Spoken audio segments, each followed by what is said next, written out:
साथियों नमस्कार।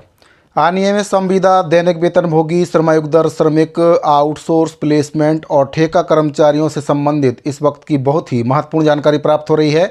जानकारी बताने से पहले आपसे निवेदन है कि अगर पहली बार चैनल पर विजिट कर रहे हैं तो चैनल को सब्सक्राइब जरूर करें, बेल आइकन को प्रेस करके उसको ऑल पर सेट कर लें, जिससे समस्त प्रकार के कर्मचारियों से संबंधित जानकारी आपको लगातार इस चैनल के माध्यम से मिलती रहे।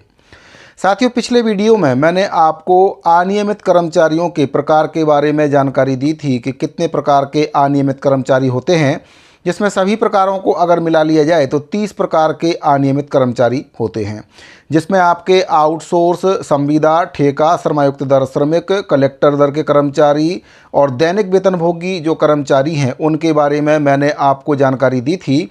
साथ ही मैंने आपको ये भी बताया था कि किस प्रकार से आप अपने स्थायीकरण, नियमितीकरण के लिए जो सुझाव आप रख सकते हैं और अपने प्रकार को बदलवाने की जो मांग आप बारीक कमेटी के समक्ष रख सकते हैं। अगर आप एक ठेका कर्मचारी हैं तो सबसे पहले आपको अपने प्रकार को बदलवाने की मांग शासन के समक्ष रखनी चाहिए, ताकि आपकी जो मांग है उस पर शासन भी उचित कार्रवाई कर सके। आप अगर किसी ठेका कर्मचारी के अंतर्गत काम करते हैं तो आपका स्थायीकरण, नियमितीकरण हो पाना संभव नहीं है। अगर आप एक प्लेसमेंट कर्मचारी हैं तब भी आपका नियमितीकरण, स्थायीकरण हो पाना संभव नहीं है। साथियों, मैं आपको यहाँ पर बताना चाहूँगा कि मैंने एक वीडियो के माध्यम से आपको बताया था कि जल संसाधन विभाग में जो कर्मचारी थे पहले प्लेसमेंट के माध्यम से वे काम कर रहे थे, लेकिन फिर 2018 में उनको विभाग में समायोजित कर दिया गया और तब से लेकर अब तक वे श्रमायुक्त दर के श्रमिक हैं और सीधे बिना किसी बिचौलिए के विभाग से वेतन प्राप्त कर रहे हैं। भविष्य में अगर स्थायीकरण, नियमितीकरण होता है तो उनको भी इसका लाभ मिलेगा। अब जो जानकारी प्राप्त हो रही है उसको भी आप गौर से देखिए। राजस्थान से जानकारी प्राप्त हो रही है, जहां से ठेका कर्मचारियों के द्वारा अपने प्रकार को बदलवाने की मांग रखी है। इसको लेकर एक पत्र भी जारी किया गया है। तो जो पत्र जारी किया गया है, पहले आपको उसके बारे में मैं जानकारी देना चाहूँगा कि पत्र के माध्यम से क्या कुछ कहा गया है। तो साथियों, आप देख सकते हैं कि सुभाष मील विधायक हैं खंडेला सीकर से और इनके द्वारा यह पत्र जारी किया गया है। इसमें पत्र के माध्यम से कहा गया है, माननीय भजनलाल जी शर्मा, मुख्यमंत्री राजस्थान सरकार जयपुर। इसमें विषय है अग्निशमन विभाग राजस्थान में लगे ठेका कर्मी, फायरमैन, ड्राइवर को आगामी बजट में संविदा कर्मी करने बाबत। यानी कि ये कर्मचारी वर्तमान में ठेका के अंतर्गत काम कर रहे हैं और इनके द्वारा अपने प्रकार को बदलवाने की मांग विधायक महोदय जी के माध्यम से रखी गई है।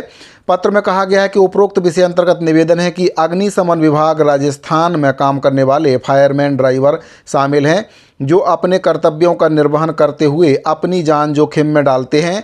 आगजनी की घटनाओं और अन्य आपातकालीन परिस्थितियों में दिन रात 365 दिन अपनी सेवाएं देते हैं ताकि लोगों की जान और संपत्ति को सुरक्षित रखा जा सके। इसके बावजूद ठेका कर्मियों के रूप में कम वेतन, अस्थिरता और अन्य आवश्यक सुविधाओं की कमी का सामना भी इनको करना पड़ता है। महोदय जी, अभी हाल ही में 20/12/2024 को अजमेर रोड अग्निकांड हुआ था, जिसमें सभी ठेका कर्मियों ने अपनी जान जोखिम में डालकर अपनी अपनी ड्यूटी निभाई थी, जिसमें 100 फायरमैन में से 70 ठेका कर्मी शामिल थे जिनका कोई इंश्योरेंस भी नहीं था, फिर भी अपनी जान जोखिम में डालकर अपनी ड्यूटी निभा रहे थे। महोदय जी से निवेदन है कि अग्निशमन विभाग राजस्थान में लगे ठेका कर्मी, फायरमैन, ड्राइवर को आगामी बजट में संविदा कर्मी करवाकर अनुग्रहित करें। भवदीय सुभाष मील। तो साथियों, आप यहाँ पर ये समझने की कोशिश कीजिए कि जो ठेका कर्मी हैं वे अपने आप को संविदा कर्मी बनाने की मांग कर रहे हैं।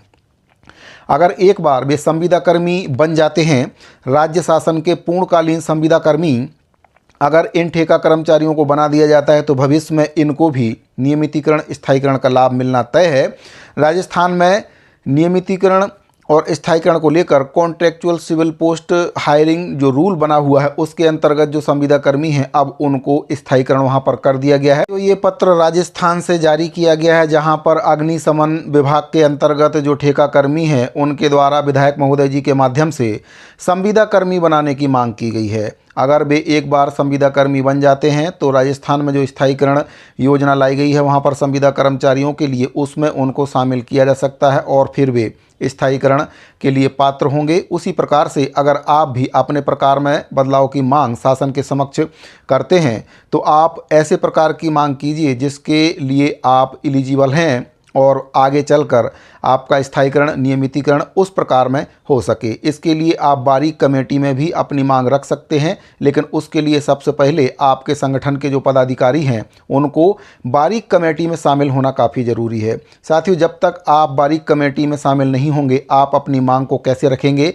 इसीलिए सबसे पहले समस्त विभागों के अनियमित कर्मचारी संगठनों के पदाधिकारियों को, या फिर आप किसी भी संगठन से अगर जुड़े हैं तो उसके जो पदाधिकारी हैं उनसे सबसे पहले आप एक ही मांग रखिए कि वे बारीक कमेटी में अपने पदाधिकारियों को शामिल करवाएं और उसके बाद शासन के समक्ष एक उचित मांग रखें।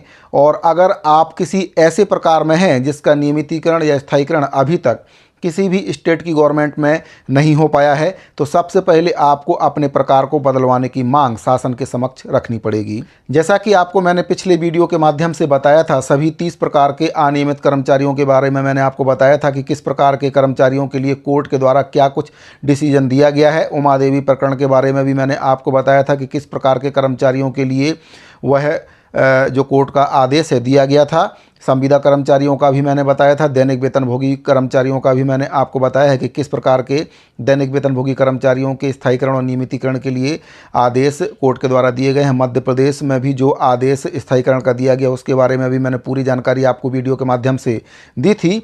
तो आप अपने प्रकार को बदलवा कर और आगे चलकर स्थायीकरण और संविलियन की मांग शासन के समक्ष रख सकते हैं।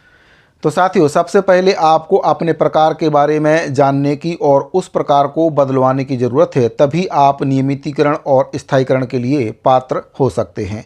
उम्मीद करता हूं कि जानकारी आपको अच्छी लगी होगी। अगर आपको जानकारी अच्छी लगी हो तो वीडियो को लाइक और अपने दूसरे साथियों को शेयर जरूर करें ताकि ये महत्वपूर्ण जानकारी सभी अनियमित कर्मचारियों तक पहुँच सके और वे ये जान सकें कि वे किस प्रकार में और किस कैटेगरी के कर्मचारी हैं और किस प्रकार से उनको नियमितीकरण, स्थायीकरण या फिर संविलियन मिल सकता है।